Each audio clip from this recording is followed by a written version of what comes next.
Hello, beautiful souls. Welcome. I am Dhwani and hope you all are doing lovely today. So let's tune into Conscious Relationships. Today, I'm going to share with you something about the third chakra, that is the solar plexus or the Manipura chakra. The Manipura chakra is as radiant and bright as the sun dominating the dawn. Now, as we rise up through the 7 blossoming chakras, we become more aware of our divine union with all things. We discover that the universe itself is a giant blooming flower in and of itself, and we are its slowly opening eye. Conscious awareness is upon us. Our vehicle is the divine feminine, the Shakti. And the conscious awareness is the divine masculine, the Shiva. So we are ready to be transformed, and fire will be the medium of our transformation. In our last video, we opened the Swadhisthana chakra or the sacral chakra, right? Kundalini has been awakened and has now moved up to the 3rd level, that is the Manipura or the solar plexus. The fundamental quality of this chakra is transformation. The fiery aspect of this chakra makes it the seat of our unique identity, where we are free to project our power and charisma into the world. This is where our will to power and self-discipline become manifest, just as fire transforms solids into liquids and liquids into gas. The inner fire transforms our unconscious into conscious awareness. The Manipura is our energy center, radiating vital prana, the sum total of all energy that manifests in the universe throughout our entire body. It is the manifestation chakra. It is the action chakra. We create and we birth ideas in the sacral chakra, and we manifest through the Manipura chakra. Okay, the Manipura is symbolized by a yellow lotus with 10 fiery petals. It is located in the area of the solar plexus, just above the navel and below the chest. It is associated with the element of fire, the inverted red triangle. So the sun is a popular symbol, but its primary planet is actually Mars. The direct translation of Manipura is the city of jewels. The main deity associated with this chakra is the Hindu deity of Agni, that is god of fire, who has 2 heads. One denotes the creative aspect of fire, and the other denotes its destructiveness. Right? Fire can be creative as well as destructive. It can be used to cook food, create food, or it can be used to destroy a building, right? He is ever young, being born and reborn every day in the crucible of his own fire. A lesser deity associated with this chakra is Rudra. His name has been translated as the howler, and so he howls inside us, turning red with passion and a will toward a higher calling. It is also associated with digestion and movement. In this respect, our emotional self and mental correlate, which are found within intuition and gut feelings. When this chakra is balanced, we feel endowed to lead our lives with dynamism, power, and authority. Self-love is important here.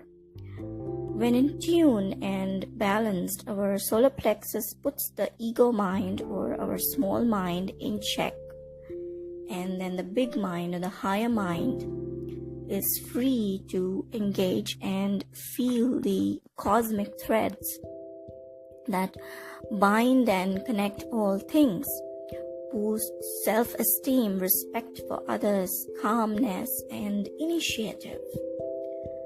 You feel friendly, joyful, confident.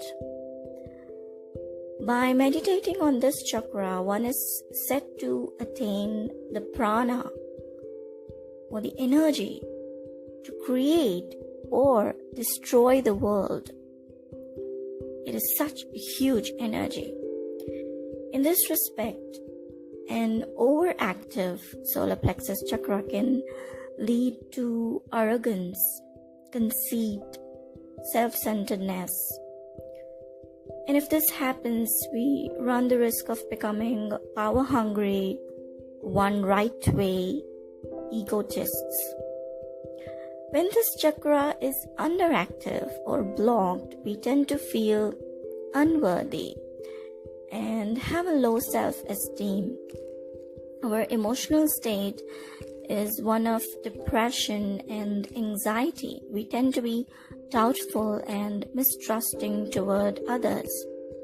This kind of stress can lead to a plethora of physical problems like poor digestion, ulcers, diabetes, liver, kidney problems, anorexia, bulimia, even intestinal tumors. Now, if you observe Aries and Scorpio, these two zodiacs have very powerful solar plexus chakra. Aries and the third chakra are each ruled by the planet Mars. The solar plexus chakra is located above our navel, right? And it is instrumental in guiding the Aries people on gut hunches and other matters of intuition. So their impulses tend to be right in the pursuit of power. For this very reason, when they feel it in their stomach moving, they feel the thing is theirs, it's done, they can accomplish it. Aries people are very ambitious. Scorpio, they are often associated with the sexual impulse, but their ancient ruling planet of Mars lines up a little farther up their torso, above their navel. Their lust for power and ability to make the most out of a gut feeling makes this chakra their power center.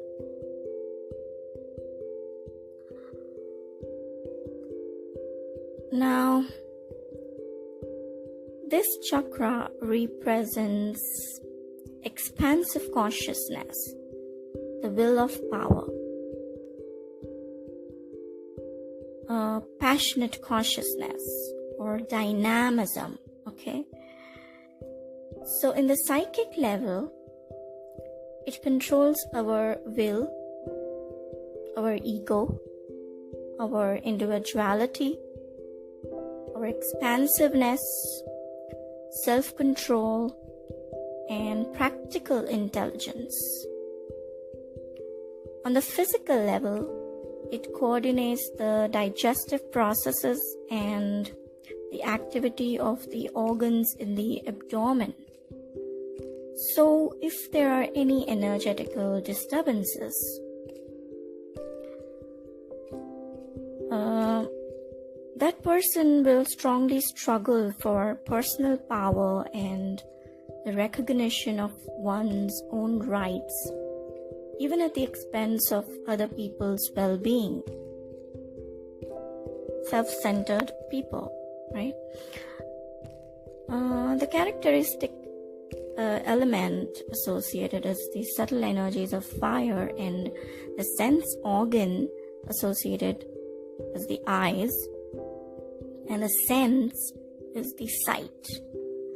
Okay, so the person who focuses intensely and meditates on this chakra gains the capacity of discovering secret treasures. Such a person, as said by the great yogi Swami Shivananda, that person will not be touched by any disease. He or she will not fear fire, even if such a person stays in the middle of burning fire. Not practically, symbolically I'm talking about. That is burning chaos all around you. He or she will not die, nor fear death. His or her will and strength are amazing. The will to survive in the most difficult situations and come out of it. Okay, as we already saw or heard in the previous videos, the first center of force, that is root chakra or the Muladhara chakra, is dominated by the desire of survival, right? The second center of force, the Swadhisthana or the sacral chakra, is associated to sexual experience, broadly to the perpetuation of the species.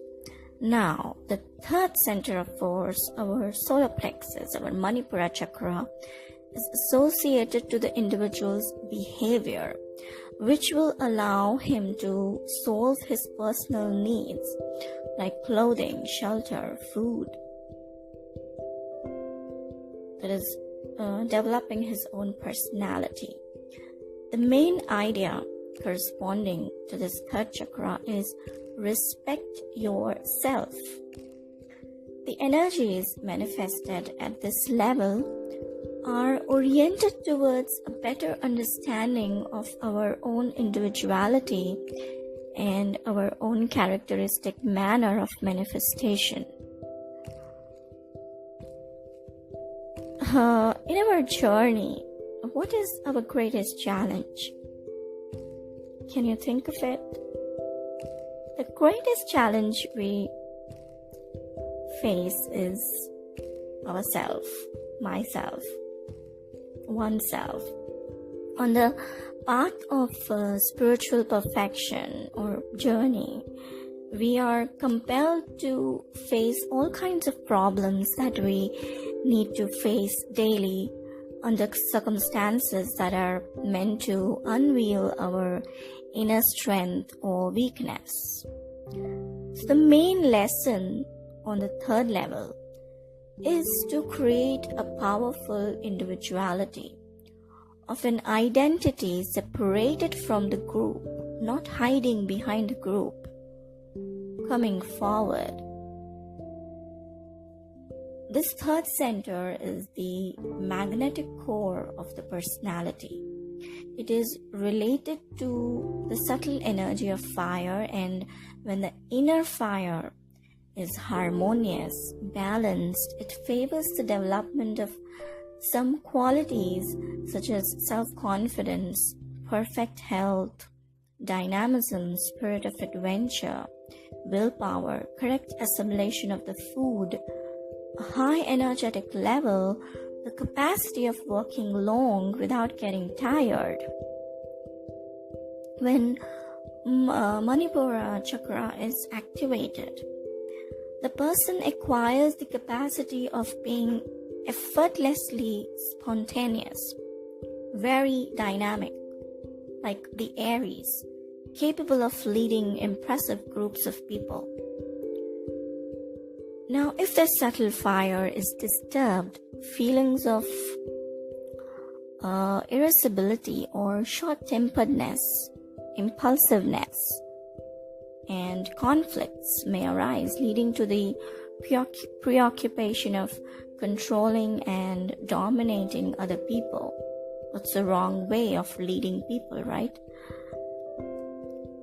So, the understanding and acceptance of our own person, the bond created with ourselves, is one of the most difficult spiritual challenges of a person.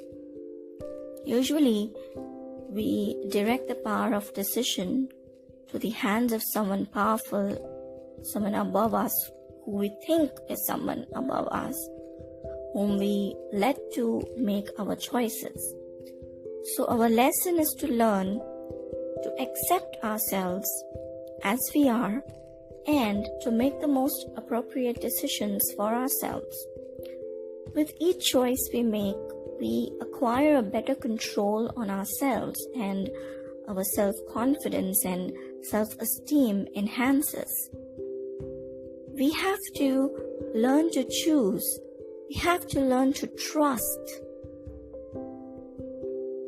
While we measure our success in terms of material realizations, like we think that we have acquired this much of property, we have acquired this goal in life, in our professional lives, in careers, in materialistic things. I have these many cars, I have these many houses, I have these many properties. We think we are successful, but the universe measures our success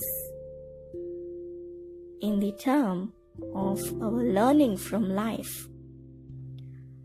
What we have learned from our life, our mistakes, our experiences. The universe measures our success in the term of our soul evolution, because that is what we are going to take with us in our next life, and not these materialistic things. They are going to remain on the earth in the 3D world. So being spiritually mature does not mean sitting tightly in one's place in a passive attitude, just waiting for things to happen. But it means acting, taking chances, being guided by a higher intuition. In this respect, a wise saying goes like, a failed sailor is not the one who drowns, but the one who stayed on shore. So if you don't go to fight,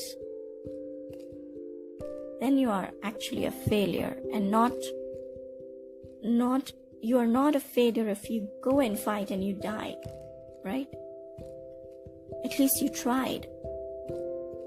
When we firmly believe that our ideals are possible, the transformation begins for us.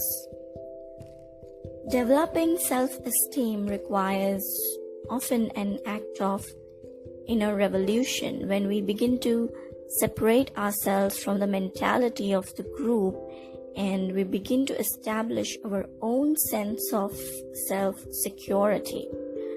Finding one's inner voice is a significant realization from a spiritual point of view. That is what a spiritual growth, a spiritual journey is all about. Spiritual journey is not about doing yoga, doing meditation, wearing crystals. And no, spiritual journey is about learning, finding one's inner voice and trusting it, finding our true selves. Spiritual maturity represents the truth and courage required to express and preserve our ideas. Learning to respect and follow our inner values, we gradually replace the influences of the group with our own inner guidance. Once this process has begun, the next step that will naturally flow is a deep and powerful introspection on one's own person. Most often, a sincere self-analysis may lead us to the desire to focus on our relationship with God and on our purposes in life. The individuality represents the global character or ensemble of characters and specific aspects that differentiate one person from another, make us unique, right? Any living person is obviously different from the others, and that is what we have to respect. That is what we have to celebrate, our differences. Any person is an individuality who vibrates as one with certain energies from the universe. An individual is different not only through the quantity of energy, but also through its quality.